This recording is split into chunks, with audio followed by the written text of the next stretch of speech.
Assalamualaikum warahmatullahi wabarakatuh. Waalaikumsalam warahmatullahi wabarakatuh. Baik teman-teman, di sini saya akan menceritakan kembali dari kisah sebelumnya ya, mengenai buku petualangan Don Shoot, teman. Nah, di cerita sebelumnya si Don Shoot ini kan dia terluka ya, dan dia udah dibawa ke rumah oleh orang di rumahnya. Jadi udah dibawa ke rumah, dia udah diobati dan luka-lukanya juga udah mulai sembuh. Dia pun kembali berpetualangan. Nah, sebelum dia berpetualang di jalan di desanya tersebut, di desa Toboso itu, dia bertemu dengan seorang pria yang miskin dan dia pun diajak oleh Don Shoot untuk berpetualang. Dan dia pun mengaku bahwa Don Shoot ini dia adalah seorang kesatria yang gagah dan pemberani. Bayangin ya, umur 50 tahun dia berasa menjadi kesatria padahal dia hanya orang biasa aja yang hilang akal sehatnya.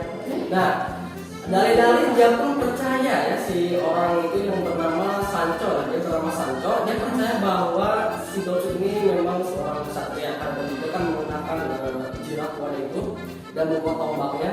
Nah, dia pun berpetualang ikut dengan si Don Shoot itu.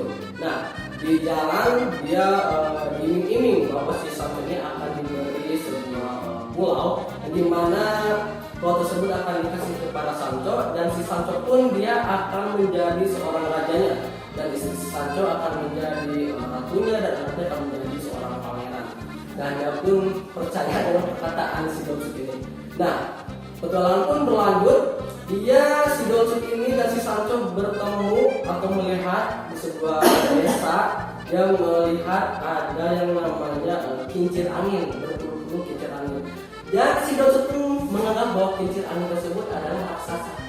Sancho, lihat itu, di sana ada berpuluh-puluh raksasa. Kita akan menyerangnya. Nah, si Sancho pun dia terheran-heran kenapa bisa kincir angin tersebut dianggap sebagai raksasa. Dan dia pun sudah meyakinkan kepada Don Shoot bahwa itu adalah kincir angin yang sebuah benda. Nah, dia pun menyeranglah itu, si kincir angin diserang oleh si Don Shoot dengan tombaknya dan kudanya, dan akhirnya si kincir angin itu dia berputar, lalu si Don Shoot dan si kudanya dia terjatuh ya, terhempas lumayan jauh. Dan dia pun cukup terluka, si Don Shoot itu cukup terluka karena dengan jiratnya yang tua itu dia merasa terbebani. Nah, tetapi si Sancho pun dia menolong si Don Shoot itu. Nah, petualangan berlanjut. Setelah diobati, dan dia pun melanjutkan petualangannya karena dia merasa tidak bisa mengalahkan si raksasa itu tadi yang kincir angin itu. Nah, melanjutkan lagi. Nah, di sana di perjalanannya itu dia bertemu dengan seorang pendeta yang sedang berjalan dan beberapa pelancong. Pelancong itu seperti orang yang tidak dikenal yang sedang berjalan saja ya. Nah, dia menantang para pendeta tersebut. Nah, dia beranggapan, si Don Shoot ini beranggapan bahwa si pendeta itu adalah seorang jahat, orang jahat sedang menyandra seorang wanita, karena dia itu kalau tidak salah ada seorang wanita juga yang sedang dibawa oleh pendeta. Kita yang mau kemana, satu kurang tahu di sini tidak terlalu dijelaskan. Nah, akhirnya dia pun menantang kepada pendeta tersebut, kalau tidak salah ada 4 orang atau 2 orang. Dia menantang dan dia pun mereka saling adu jotos.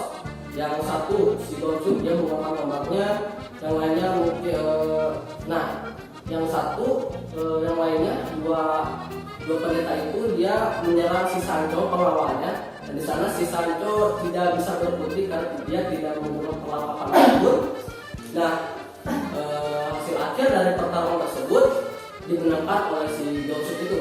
Si Don Shoot dia dengan gagah beraninya bilang, kamu kalau tidak menyerah, saya akan memukul kepala kamu. Karena di sana si pendeta kondisinya sudah terluka parah, dari kepalanya juga sudah berdarah mengucur, dan dia pun si pendeta tersebut menyerah dan akhirnya